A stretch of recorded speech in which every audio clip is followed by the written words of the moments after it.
Mga kaparokya, ilan pong mga paalala at paliwanag para sa mas makabuluhang pagdiriwang natin ng mga mahal na araw.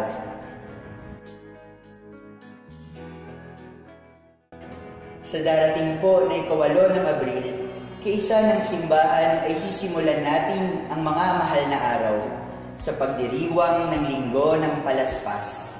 Sa mga mahal na araw ay taimtim natin sasariwain sa alaala ang pag-aalay ni Jesus ng kanyang sarili para sa kapwa at susundan natin siya ng may buhay na pananampalataya sa kanyang misteryo paskwal, ang pagpapakasakit, pagkamatay at muling pagkabuhay para sa ating kaligtasan. Sa araw na ito ay ginugunita natin ang matagumpay na pagpasok ni Jesus bilang mapagkumbabang hari sa lungsod ng Jerusalem upang tuparin ang kanyang gampanin bilang Mesiyas, ang palayain ng sangkatauhan mula sa paninigil ng sala at ibalik ang tao sa pakikipagkaibigan ng Diyos. Mga paalala.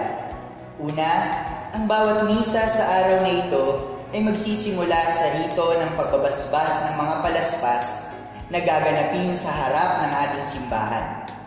Ikalawa, sa bahagi ng misa kung saan ipahahayag ng pari ang pagpapakasakit ng ating Panginoong Hesukristo ay hindi siya babati kagaya ng nakagawiang sumainyo ang Panginoon. Kaya hindi rin tayo tutugon ng at sumaiyo rin at magkukrus sa ating noo, labi at dibdib. Pagsapit naman ng ika-7 ng umaga ng Huwebes Santo, ika-13 ng Abril, gaganapin ang misa ng Krisma sa Katedral ng Maynila.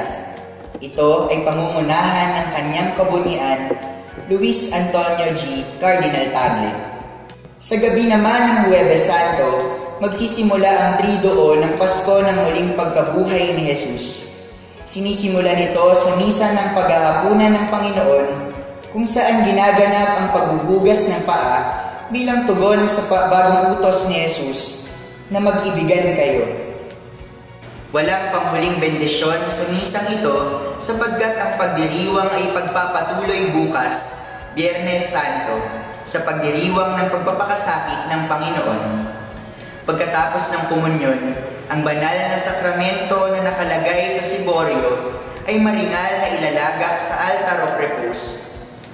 Ang lahat ay inaanyayahang sumamba sa banal na sakramento hanggang hating gabi bilang tugon sa paanyaya ni Jesus nang siya ay manalangin sa halamanan ng Getsemani.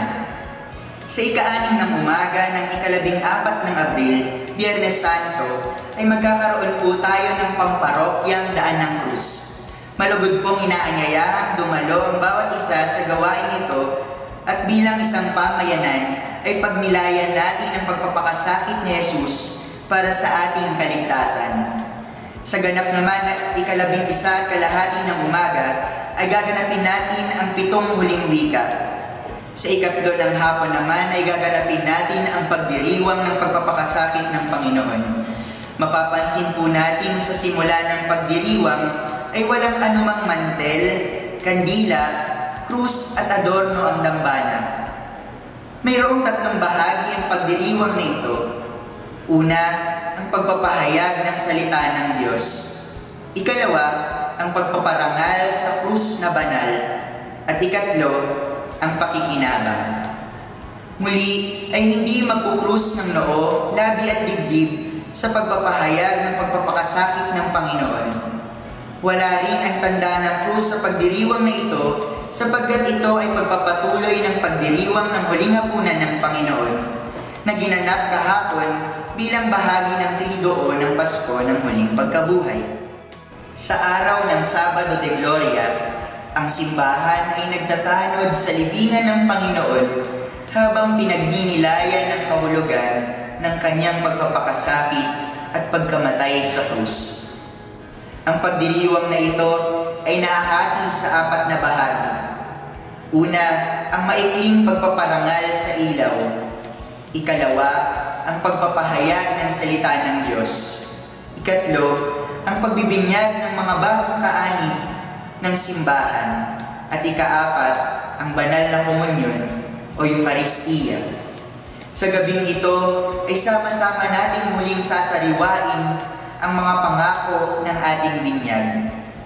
Pinapaalala po sa atin na ang gabing ito ang siyang pinakamahalagang pagdiriwang ng simbahang Katolika, kung kaya't dapat itong katampukan ng mas maraming mananampalataya.